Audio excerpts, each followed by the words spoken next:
Texas Republican Senator Ted Cruz, who some consider as being the driving force behind the Republican Party's spending and Obamacare strategy. Senator Cruz, as always, welcome back to the show. You know, sir, despite your, what I'm going to term heroic efforts to bring Obamacare's flaws to the American public, you're at loggerheads now. You're at loggerheads. House keeps sending stuff over. Harry Reid's going to table the motions, and we're facing a big shutdown. Is it time for the Republican Party to say, okay, not this time, and just kind of pull out before something nasty really happens? Well, Larry, it's great to join you, and I think absolutely not. You know, 3 times we've seen the House of Representatives compromise. 3 times the House of Representatives has stepped forward, has passed continuing resolutions that would fund the entire federal government, and that at the same time would work to mitigate the harms that Obamacare is inflicting on millions of Americans. And 3 times now, Harry Reid and the Senate have said, absolutely not, we will not negotiate, we will not compromise. If you're right, if in a few hours Harry Reid brings the Senate back and all Senate Democrats vote in lockstep, as they have before, to kill this continuing resolution, then I'm sorry to say Harry Reid will force us into a government shutdown. I don't want that to happen. I don't think we should have a government shutdown. But at the same time, you know, both Harry Reid and President Obama are refusing to negotiate at all. President Obama will negotiate with Iran, but he won't negotiate with leaders of Congress. That's not a path for resolving anything. Senator Cruz, I gather they just told me that you have made an offer that if the government does shut down, that you'll donate your salary to charity for every day the government is shut. What's the origin of that? And what might that accomplish other than a symbolic gesture of some proportion? Well, that's correct. Look, if Harry Reid forces a government shutdown, I don't think he should. I think that'd be a mistake. But at the same time, I don't think elected officials should be treated better than the American people. And so if Harry Reid forces a shutdown, then I intend to donate my federal salary to charity for every day the government shut down. I don't want it to shut down at all.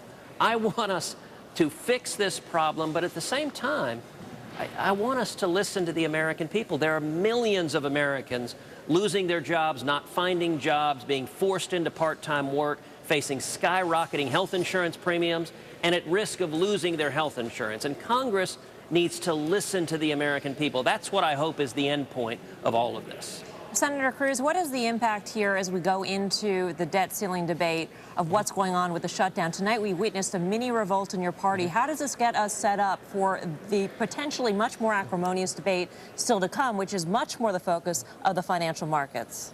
Well, you know, I'll tell you, for the debt ceiling debate, that we're not in that now, but it's coming up, the most ominous sign was earlier last week when Harry Reid and the Democrats all voted unanimously to strip out of the House continuing resolution a proposal that I call the Default Prevention Act. It's a proposal that says in the event the debt ceiling isn't raised, we will always, always, always pay our national debt. I don't think we should ever default. I don't think any responsible president would ever threaten a default.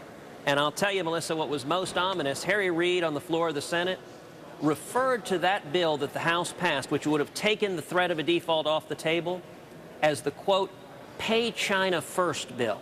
And so he and every Democrat voted to strip it from the continuing resolution. And the reason is, unfortunately, they want to threaten a government default. I think that's irresponsible. I think that is irresponsible with the financial markets. We should always honor our debts. But right now, given Harry Reid's intransigence, I think it does not bode well for how this fight proceeds. Well, I think Republicans have been quite clear. They don't want any default on our debt or the interest on our debt.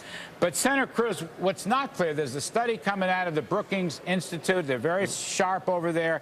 And they said, okay, you can cover the interest on the debt, but if you don't, and you can pay Social Security, and you can pay out Medicare, but if you don't raise the borrowing ceiling, there's roughly 1/3 of budget obligations that will not be paid. So what I'm saying is, it's going to be crucial to raise the budget, to raise the borrowing ceiling. Absolutely crucial.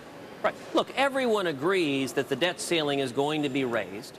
The question is whether Harry Reid and the president will maintain the same negotiating position they have on the continuing resolution, which is we will bargain for nothing, give us 100% of what we want, or we'll threaten a default. And look, that's not the way you get anything done in Washington. Now, Larry, let me point to something that was a promising thing that happened today. Today, the Senate unanimously passed a bill that the House had unanimously passed 2 days earlier that provided that all men and women of the military will be paid regardless of whether there's a government shutdown. That was great. It was unanimously passed. I commend Harry Reid for doing that, because for weeks, Harry Reid and President Obama had been threatening the men and women of the military, using their paychecks to hold them hostage, and I'm glad we passed that. But that also points a way forward.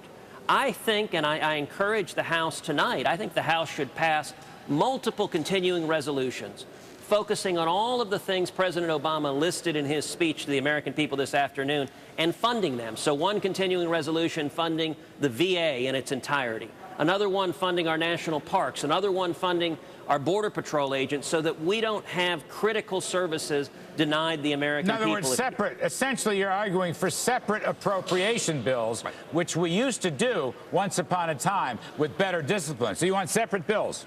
Right, that's exactly right, but not full-fledged appropriations where they're making policy decisions, just focused continuing resolutions that say, let's maintain the status quo and not cut off the funds. And Harry Reid ought to be able to cooperate bipartisan to get that. All right, I got to jump. Senator Ted Cruz, thank you, sir. We appreciate it, as always. Many thanks.